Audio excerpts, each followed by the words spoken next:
Hi வணக்கம், welcome back to Mercy cooks and vlogs. இன்றைக்கி நம்ம ஸ்பைசி க்ரன்ச்சியான ஆனியன் சாலட் எப்படி செய்கிறதுன்னு பார்க்க போகிறோம்.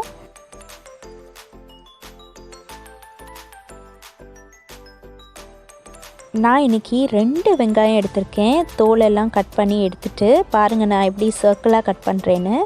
உங்களுக்கு கையில் கண்ட்ரோல் நல்லா இருந்துச்சுன்னா இந்த மாதிரியும் நீங்கள் கட் பண்ணலாம்.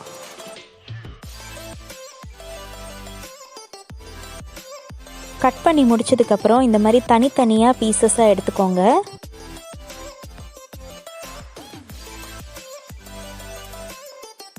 நான் இன்றைக்கி கொஞ்சம் உப்பும் பெப்பரும் சாட் மசாலா, கொத்தமல்லி, ஒரு பாதி லைமும், சில்லி பவுடரும், ஒரே ஒரு பச்சை மிளகாவும் எடுத்திருக்கேன். இப்போது இந்த பச்சை மிளகாவில் இருக்கிற விதையெல்லாம் எடுத்துகிட்டு நம்ம சின்ன சின்னதாக கட் பண்ணி ஆனியனில் சேர்த்துக்கலாம். இந்த ரெசிபிக்கு தேவையான எல்லா இன்க்ரீடியன்ட்ஸ் அளவையும் நான் டிஸ்கிரிப்ஷன் பாக்ஸ்லேயும் கொடுத்துருக்குறேன். இந்த வீடியோவுடைய ரெசிபி கார்ட்லேயும் இருக்குது. இப்போ நம்ம எடுத்து வச்சுருக்கிற எல்லா இன்க்ரீடியன்ட்ஸையும் ஆட் பண்ணி நம்ம நல்லா மிக்ஸ் பண்ணிக்கலாம்.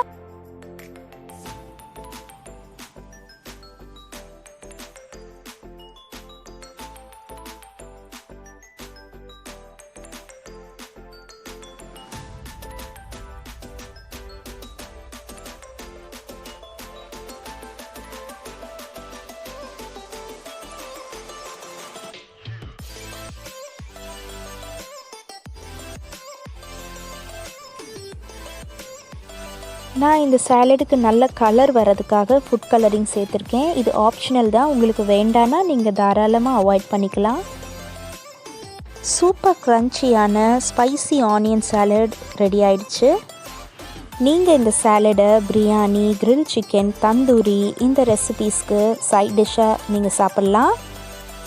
நீங்கள் கண்டிப்பாக இந்த ரெசிபியை ட்ரை பண்ணி எனக்கு கமெண்ட் பாக்ஸில் சொல்லுங்கள். இன்னொரு இன்ட்ரெஸ்டிங்கான வீடியோவில் மீட் பண்ணலாம். Until then, bye from Mercy Cooks and Vlogs.